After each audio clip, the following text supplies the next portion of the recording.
I'm Tracy Baxter with today's Record Newswatch. Will he or won't he? The latest controversy in Newburgh surrounds City Manager Richard Herbek and whether or not he's resigning. Word came over the weekend that Herbek had told Mayor Judy Kennedy that he was stepping down in the wake of an incident last week where his car was stopped by Newburgh police and a suspected prostitute was there with him. Herbek told the Times-Herald-Record he has been trying to help the woman straighten out her life and that they had a strictly platonic relationship. Today, a report surfaced that Herbek has changed his mind and is rescinding his resignation. Situations created a split among city council members, with some hoping Herbek would stay on as manager beyond the expiration of his current term in January, while others want him to step down. The issue will be front and center when the Common Council meets tonight. We'll have the latest developments here at Record Online and in tomorrow's Times-Herald-Record. Town of Saugerties police have charged two town residents with operating what they say was a marijuana farm at their Bandcamp Road property. Armed with a search warrant, town and state police officers raided the residence and seized more than 45 pounds of processed marijuana and 60 pot plants and equipment from a sophisticated grow operation. 24-year-old Kara Kelly and 36-year-old Nicholas Langella now face felony drug possession charges. About 9,000 people came to Woodbury Common Sunday morning, but they weren't there to shop.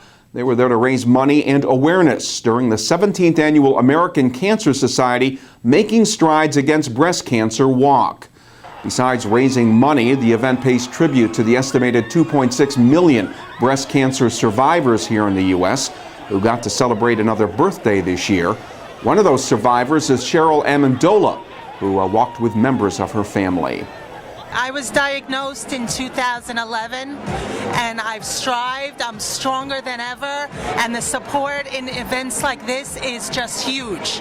With the family, our friends, just the Orange Regional Medical Center was wonderful through everything, and it's been a very positive experience. We're all a big team, and one day if all they can get the research, maybe they won't have to deal with it anymore. Money raised through the Making Strides walk helps the American Cancer Society provide free resources and support to those newly diagnosed, and every walker had a personal story to tell. Talk to me about your headbands and what they stand for. This is for our niece and cousin Amy. She lives on Long Island and she was diagnosed. She just finished her chemo. She's going to start a radiation, and we're here to cheer her on. It's my 10-year birthday as 10-year survivor. Wow. And if it wasn't for the Alon family, plus my family back here that has been a great support, I would have never, and the American Cancer Society, I would have never made it through it. Dollars Pledge Sunday will also go for breast cancer research and for programs that educate women about the importance of getting a mammogram. Organizers hope the Hudson Valley Walk will bring in more than $800,000. Police in Pike County, PA have released this surveillance camera photo in the hope it'll help lead them to the man who robbed Karen's flea market in Matamoras Friday evening. The man in the dark hooded sweatshirt took $300 after threatening an employee with a knife. Anyone with information is asked to call the Eastern Pike Regional Police Department at 570-491-4040. They gathered to make their voices heard. About 100 people came to Goshen Village Square Saturday to protest the new federal health care law requiring employer-based health plans to cover certain preventive services for women, including contraceptives. The rally, one of many held across the country Saturday, was sponsored by the Orange County Right to Life organization and Citizens for Freedom. Speakers labeled the requirement a violation of religious freedom and an important issue in the current presidential election.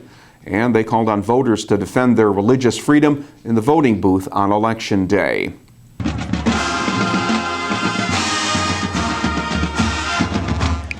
The Kingston High School Tiger Marching Band put its talents on display Sunday during their Fall Fanfare band competition that they host at Dietz Stadium. More than 1,000 people watched and listened to competing bands, with the band from Marist College providing an exhibition performance. Kingston took first place in the large schools category, a good springboard to next weekend's state championships in Syracuse that will attract more than 50 high school bands. Kingston has placed second at States in the large schools division for the past 2 years. Now members are hoping they'll be able to build on Sunday's success next weekend in Syracuse. And you could call it the perfect lead-in to Halloween. Zombies were walking the streets of Saugerties Saturday during the 3rd annual Village Zombie Crawl Invasion. It's a fundraising event with proceeds from the Ghoulish Fund going to the local food pantry and to help refurbish the Small World Playground at Saugerties Cantine Field. Organizers say their zombie event is one of the largest of its kind in the Northeast, getting folks into the spirit of Halloween. There probably weren't many vampires around, however. After all, Saugerties recently played host to a huge garlic festival. The forecast for the next 48 hours isn't all that scary, but we can't rule out the chance for a little rain. Tuesday will be partly sunny with a possible late-day shower. The highs will be in the mid-60s. Wednesday will be partly cloudy and mild, with temperatures getting up around 70 degrees.